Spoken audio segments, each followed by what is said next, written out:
Pentatonic Scales are great to check out if you want to add some more color and some new extensions, really let them shine in your solo. In this video, I'm going to go over 5 options for pentatonic scales that work really great over a major 7 chord. Some of them you probably already know the scale, but I'm also going to talk about how you make the melodies more interesting and less stale and boring pentatonic licks, because that's equally important when you're using this material. The last 2 are a lot less common, and I had some trouble finding sort of a correct name for them, but they're really useful if you want to add some really specific sounds to your playing, so they're well worth checking out and kind of easy to work with. My name is Jens Larsen, learn jazz, make music. I think very often as guitar players, we tend to think, oh, I want to use pentatonic scales because I already know it and it's easy to use and I don't have to practice something new.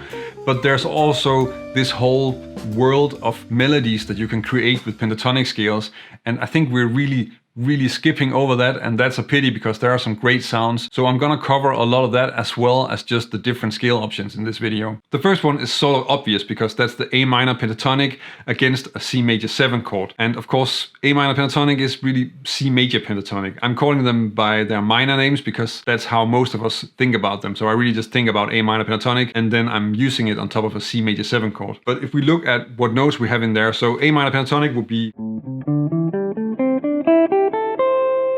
And if you look at these notes against the C major 7, then you get the A, that's the 6, the C is the root, D is the 9, E is the 3rd, G is the 5th, and then we're back on the A again. So really we have a C6-9 sound contained in this scale. And actually if you play the whole scale, that's the kind of chord you're gonna get.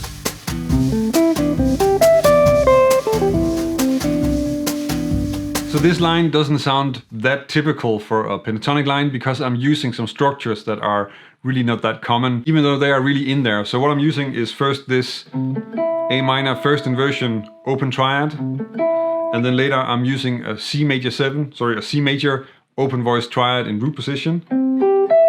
And these are really strong structures to check out. If you have those in there, then you can really open up the melodies a lot and get a lot of different sounds.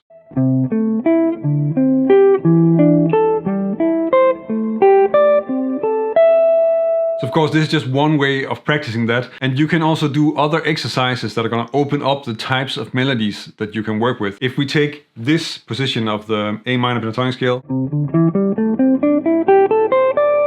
so I think this is usually called box 2, and you can play an exercise like this.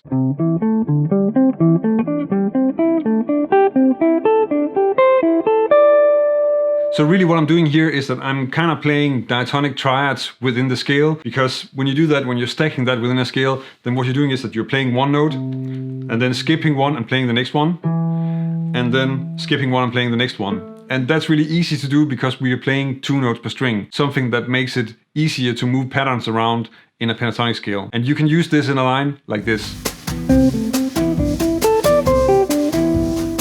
So here I'm starting with an A minor triad, which of course also is in there, and then we get first this Quartal Arpeggio, which is coming out of the exercise, and then this one, and then ending on the 3rd of the chord.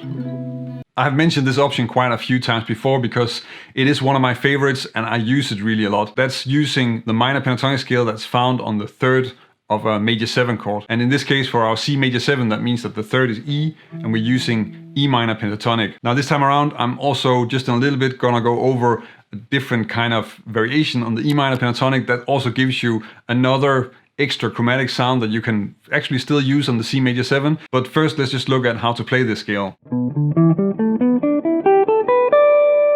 Now, against the C major 7, then we have the E, the 3rd, the G, that's the 5th, the A, that's a 13 or a 6, the B, that's the 7th or the major 7th, and then the D, that's the 9th. So we just have a really solid set of colors that are sort of neutral, but still really just the basic strong colors that we want to have in a major situation.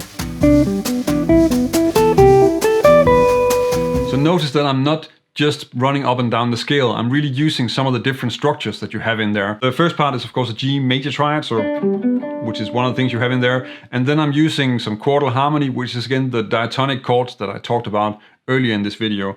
So we get first this one, and then the one that's a 4th higher, and then really emphasizing that major 7. A variation on this would be to use not just the E minor pentatonic scale, but actually the E minor blues scale, where we also have the A sharp or B flat in there. And you can use that as a leading note in your melody. So you have a leading note for the A and also for the B. And if you use that in a line, that sounds like this. So here we get the B flat in there, and I'm just sort of sliding to it and then back because it doesn't actually really work with the chord. But it's a nice leading note that you can then resolve either up or down. In this case, I'm going down to the A, down the scale, and then again landing on this leading note, but now resolving it up to B, and then just a scale run. The last of the normal minor pentatonic scales that you can use is found on the 7th of the chord. So for our C major 7, that means that I'm using a minor pentatonic scale from the 7th, the B. And that would be, of course, this scale. And if you relate this to a C major 7, then you have the major 7, the 9, the 3rd, the sharp 11, and the 13. So quite a few extensions and a really colorful choice for a pentatonic scale, especially the sharp 11 is really adding something else to the sound, especially if you use it in a place where you would normally just expect sort of a plain old major tonic chord.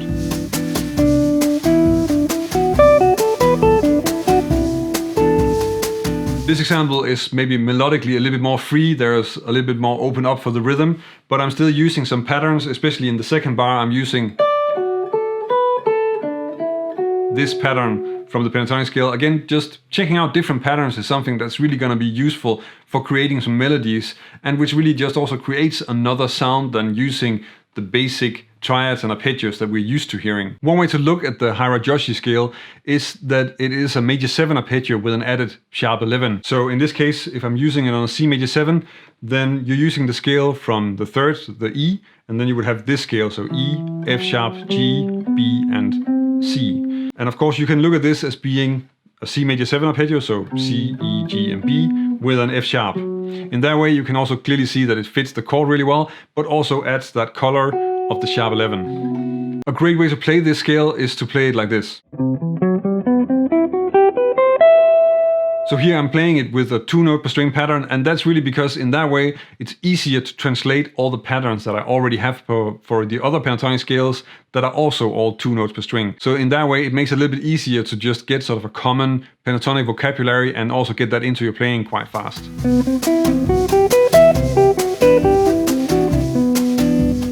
That's also what I'm using in the example, because first it's just a scale melody, and then we get this pattern,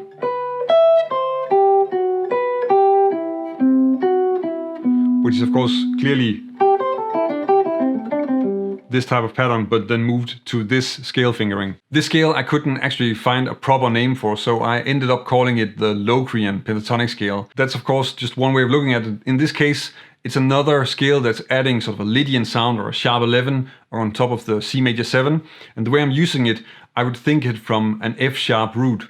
You can see this scale as being an F sharp minor pentatonic with a flat 5. So that would be this scale. And here we have F sharp, A, B, and then instead of a C sharp we have a C and then the E. So in that way it's a Locrian pentatonic. If you know a better name, then leave a comment. If I relate this scale to a C major 7, then we have the sharp 11, the 6 or 13, the major 7, the root, and then the 3rd. So we really sort of have a strong set of notes in there. We have the 2 important notes for the major 7, we also have the root, and then 2 color notes, the sharp 11 and the 13th. Again, I think a big part of the sound of this is also coming from the tritone interval that we have in there. So we have again C and F sharp, but that also gives us a lot of color in the lines, and an example sounds like this.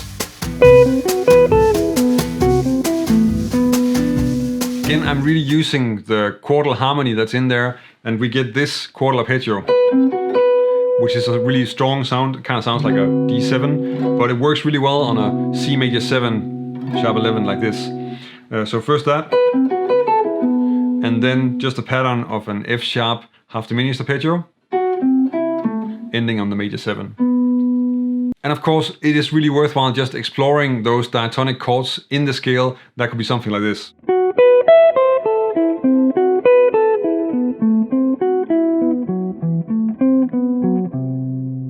As you can tell from what I've covered in this video, you can get a lot of different sounds and a lot of great colors on major 7 chords when you're using pentatonic scales. But you can take this a lot further, and if you want to explore more, then check out this video where I'm going over 7 different tricks for using pentatonic scales and solos.